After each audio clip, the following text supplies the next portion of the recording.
शिव बाबा याद है ना। ओम शांति। 13 जुलाई 2024 के ईश्वरीय महावाक्य। पहले सुनते हैं मुरली के मुख्य पॉइंट्स। बाबा ने कहा, तुम योग बल से विश्व की बादशाही लेते हो। इसमें नाच तमाशा आदि कुछ भी नहीं है। योग बल इतना चाहिए जो तुम कोई से भी काम करा सको। भूं भूं करते रहना है। ज्ञान का बल तो तुम्हारे पास है ना। पहले तो अज्ञान नींद में थे, अभी तुम्हारी आंखें खुली हैं। यह ज्ञान सिर्फ एक ही बार मिलता है, फिर उसकी प्रारब्ध 21 जन्म चलती है। बाप है ज्ञान का सागर, तुमको भी आप समान बनाते हैं। अभी तुम नंबरवार पुरुषार्थ अनुसार ज्ञान ले रहे हो।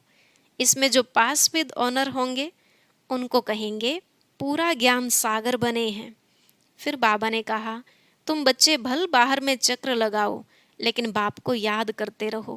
पवित्र बनो और दैवी गुण भी धारण करो। कोई भी अवगुण नहीं होना चाहिए। और लास्ट में बाबा ने कहा, अभी तुम पवित्र बनने का पुरुषार्थ करते हो। रक्षा बंधन भी तुम्हारी पवित्रता का ही यादगार है। जो भी यहाँ पतित हैं उनको पावन बनाने के लिए तुम्हें सोच करना है। जब तक आत्माओं की ज्योति नहीं जगी तब तक वापस जा नहीं सकते। अब सुनते हैं महावाक्यों को विस्तार से। बाबा ने कहा, मीठे बच्चे, रक्षाबंधन का पर्व प्रतिज्ञा का पर्व है जो संगम युग से ही शुरू होता है। अभी तुम पवित्र बनने और बनाने की प्रतिज्ञा करते हो। प्रश्न, तुम्हारे सब कार्य किस आधार पर सफल हो सकते हैं? नाम बाला कैसे होगा? उत्तर, ज्ञान बल के साथ योग का भी बल हो तो सब कार्य आप ही करने के लिए तैयार हो जाएं। योग बहुत गुप्त है, इससे तुम विश्व का मालिक बनते हो। योग में रहकर समझाओ तो अखबार वाले आप ही तुम्हारा संदेश छापेंगे। अखबारों से ही नाम बाला होना है, इनसे ही बहुतों को संदेश मिलेगा। ओम शांति। आज बच्चों को रक्षाबंधन पर समझाते हैं क्योंकि अभी नज़दीक है। बच्चे राखी बांधने के लिए जाते हैं। अब जो चीज़ होकर जाती है उनका पर्व मनाते हैं। यह तो बच्चों को मालूम है, आज से 5000 वर्ष पहले भी यह प्रतिज्ञा पत्र लिखाया था जिसको बहुत नाम दिए हैं। यह है पवित्रता की निशानी। सबको कहना होता है पवित्र बनने की राखी बांधो। यह भी जानते हो पवित्र दुनिया सतयुग आदि में ही होती है। इस पुरुषोत्तम संगम युग पर ही राखी पर्व शुरू होता है जो फिर मनाया जाएगा जब भक्ति शुरू होगी। इनको कहा जाता है अनादि पर्व। वह भी कब से शुरू होता है? भक्ति मार्ग से, क्योंकि सतयुग में तो यह पर्व आदि होते ही नहीं। यह होते हैं यहाँ। सब त्योहार आदि संगम पर होते हैं, वही फिर भक्ति मार्ग से शुरू होते हैं। सतयुग में कोई त्योहार होता नहीं। तुम कहेंगे दीपमाला होगी, नहीं, वह भी यहाँ मनाते हैं, वहाँ नहीं होनी चाहिए। जो यहाँ मनाते हैं वह वहाँ नहीं मना सकते। यह सब कलयुग के पर्व हैं। रक्षाबंधन मनाते हैं। अब यह कैसे मालूम पड़े कि यह राखी क्यों मनाई जाती है? तुम सबको राखी बांधते हो, कहती हो पावन बनो, क्योंकि अब पावन दुनिया स्थापन हो रही है। त्रिमूर्ति के चित्र में भी लिखा हुआ है ब्रह्मा द्वारा स्थापना होती है पावन दुनिया की। इसलिए पवित्र बनाने के लिए राखी बंधन मनाया जाता है। अभी है ज्ञान मार्ग का समय। तुम बच्चों को समझाया गया है भक्ति की कोई भी बात सुनाए तो उनको समझाना चाहिए हम अभी ज्ञान मार्ग में हैं। ज्ञान सागर एक ही भगवान है जो सारी दुनिया को वाइसलेस बनाते हैं। भारत वाइसलेस था तो सारी दुनिया वाइसलेस थी। भारत को वाइसलेस बनाने से सारी दुनिया वाइसलेस हो जाती है। भारत को वर्ल्ड नहीं कहेंगे, भारत तो एक खंड है वर्ल्ड में। बच्चे जानते हैं नई दुनिया में सिर्फ एक भारत खंड होता है। भारत खंड में जरूर मनुष्य भी रहते होंगे। भारत सचखंड था। सृष्टि के आदि में देवता धर्म ही था। उसको ही कहा जाता है निर्विकारी पवित्र धर्म, जिसको 5,000 वर्ष हुए।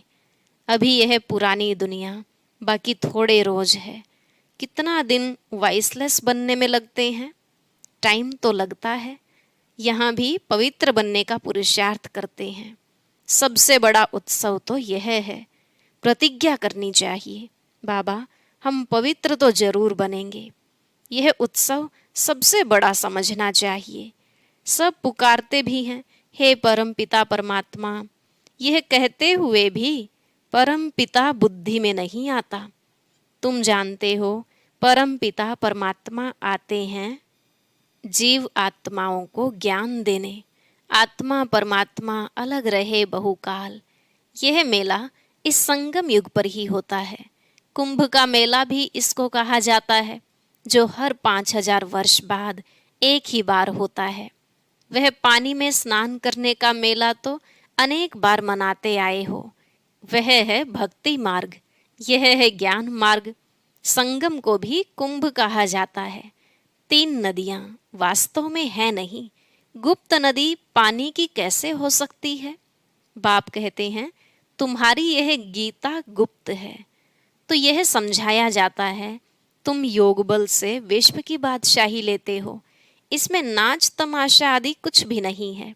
वह भक्ति मार्ग पूरा आधा कल्प चलता है और यह ज्ञान चलता है 1 लाइफ। फिर 2 युग हैं ज्ञान की प्रालब्ध। ज्ञान नहीं चलता है। भक्ति तो द्वापर कलयुग से चली आई है। ज्ञान सिर्फ एक ही बार मिलता है, फिर उसकी प्रालब्ध 21 जन्म चलती है। अभी तुम्हारी आंखें खुली हैं, आगे तुम अज्ञान नींद में थे।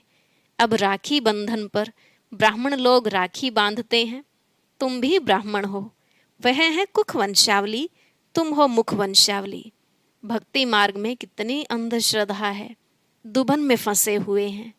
दुबन में अर्थात दलदल में पांव फंस पड़ते हैं ना, तो भक्ति के दुबन में मनुष्य फंस जाते हैं और एकदम गले तक आ जाते हैं। तब बाप फिर आते हैं बचाने। जब बाकी चोटी रहती है, पकड़ने के लिए तो चाहिए ना। बच्चे बहुत मेहनत करते हैं समझाने की। करोड़ों मनुष्य हैं, एक एक के पास जाना मेहनत लगती है। तुम्हारी बदनामी अखबारों द्वारा हुई है कि यह भगाते हैं, घर बार छुड़ाते हैं, बहन भाई बनाते हैं। शुरू की बात कितनी फैल गई, अखबारों में धूम मच गई। अब एक एक को तो समझा नहीं सकते, फिर तुम्हें अखबारें ही काम में आएंगी। अखबारों द्वारा ही तुम्हारा नाम बाला होगा। अभी विचार करना है, क्या करें जो समझें। रक्षाबंधन का अर्थ क्या है? जबकि बाप आए हैं पावन बनाने, तब बाप ने बच्चों से पवित्रता की प्रतिज्ञा ली है। पतितों को पावन बनाने वाले ने राखी बांधी है। श्री कृष्ण का जन्म मनाते हैं, फिर जरूर गद्दी पर बैठा होगा। कारोनेशन कभी दिखाते नहीं हैं। सतयुग आदि में लक्ष्मी नारायण थे, उनका कारोनेशन हुआ होगा। प्रिंस का जन्म मनाते हैं, फिर कारोनेशन कहाँ? दिवाली पर कारोनेशन होती है, बड़ा भभका होता है।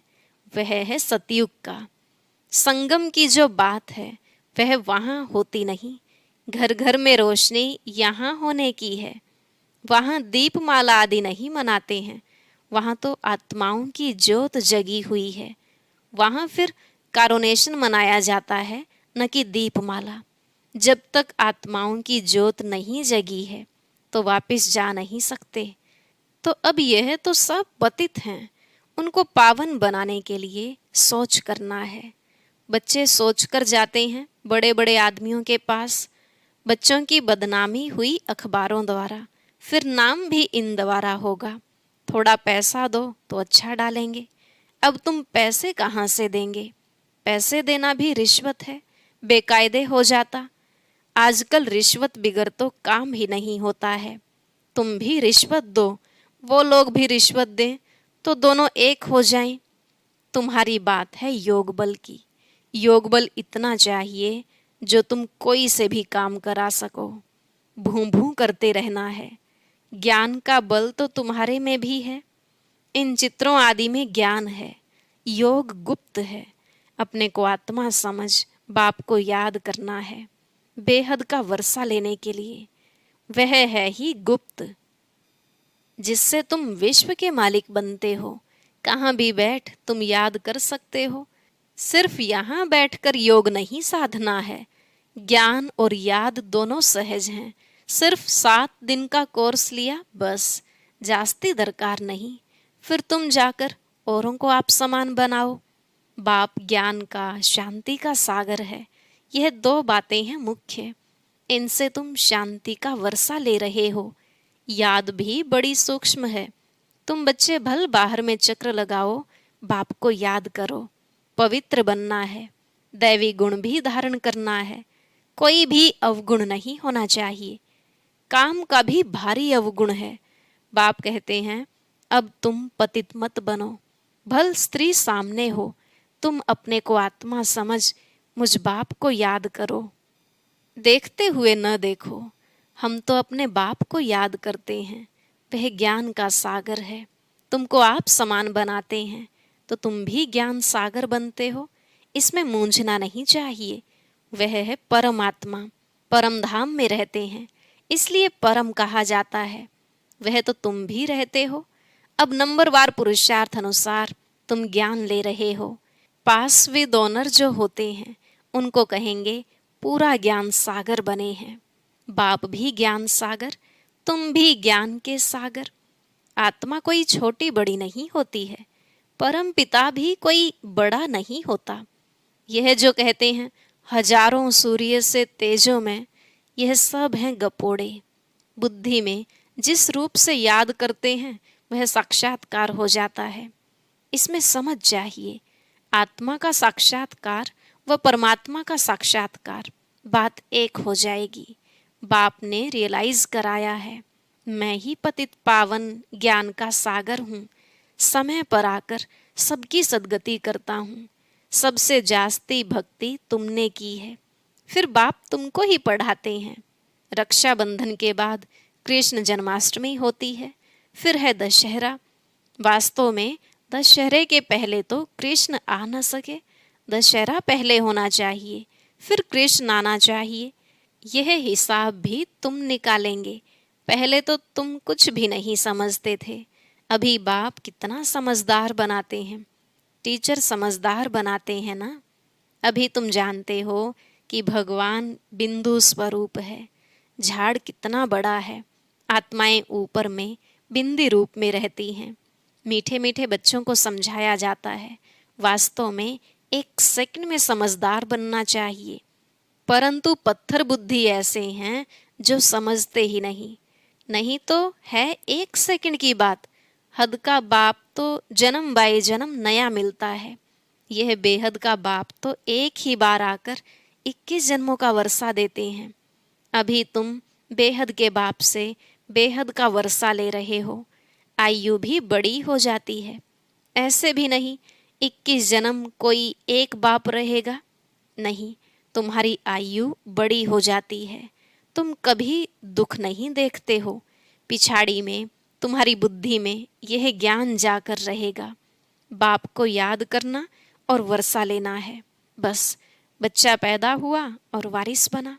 बाप को जाना तो बस बाप और वर्षे को याद करो। पवित्र बनो, दैवी गुण धारण करो। बाप और वर्षा कितना सहज है। एम ऑब्जेक्ट भी सामने है। अब तुम बच्चों को विचार करना है, हम अखबार द्वारा कैसे समझाएं। त्रिमूर्ति भी देना पड़े, क्योंकि समझाया जाता है ब्रह्मा द्वारा स्थापना, ब्राह्मणों को पावन बनाने बाप आया है। इसलिए राखी बंधवाते हैं। पतित पावन भारत को पावन बना रहे हैं। हर एक को पावन बनना है, क्योंकि अब पावन दुनिया स्थापन होती है। अभी तुम्हारे 84 जन्म पूरे हुए हैं। जिसने बहुत जन्म लिए होंगे वह अच्छी रीति समझते रहेंगे। पिछाड़ी में आने वाले को इतनी खुशी नहीं होगी, क्योंकि भक्ति कम की है। भक्ति का फल देने बाप आता है। भक्ति किसने जास्ती की है यह भी अब तुम जानते हो। पहले नंबर में तुम ही आए हो। तुमने ही अव्यभिचारी भक्ति की है। तुम भी अपने से पूछो, हमने जास्ती भक्ति की है या इसने? सबसे तीखी जो सर्विस करते हैं, जरूर उसने जास्ती भक्ति भी की है। बाबा नाम तो लिखते हैं, कुमार का है, जनक है, मनोहर है, गुलजार है, नंबरवार तो होते हैं। यहाँ नंबरवार बिठा नहीं सकते, तो विचार करना है रक्षाबंधन का अखबार में कैसे डालें। वह तो ठीक है, मिनिस्टर आदि के पास जाते हैं, राखी बांधते हैं, परंतु पवित्र तो बनते नहीं हैं। तुम कहते हो पवित्र बनो, तो पवित्र दुनिया स्थापन हो जाए। 63 जन्म विकारी बने। अब बाप कहते हैं यह अंतिम जन्म पवित्र बनो, खुदा को याद करो, तो तुम्हारे सिर पर जो पाप हैं वह उतर जाएं। अच्छा, मीठे मीठे सिकलधे बच्चों प्रति माता पिता बाप दादा का याद प्यार और गुड मॉर्निंग। रूहानी बाप की रूहानी बच्चों को नमस्ते। रूहानी बच्चों की रूहानी बाप दादा को नमस्ते नमस्ते, गुड मॉर्निंग, शुक्रिया बाबा, शुक्रिया। धारणा के लिए मुख्य सार। पहला पॉइंट, पास विद ऑनर होने के लिए बाप समान ज्ञान सागर बनना है। कोई भी अवगुण अंदर है तो उसकी जांच कर निकाल देना है।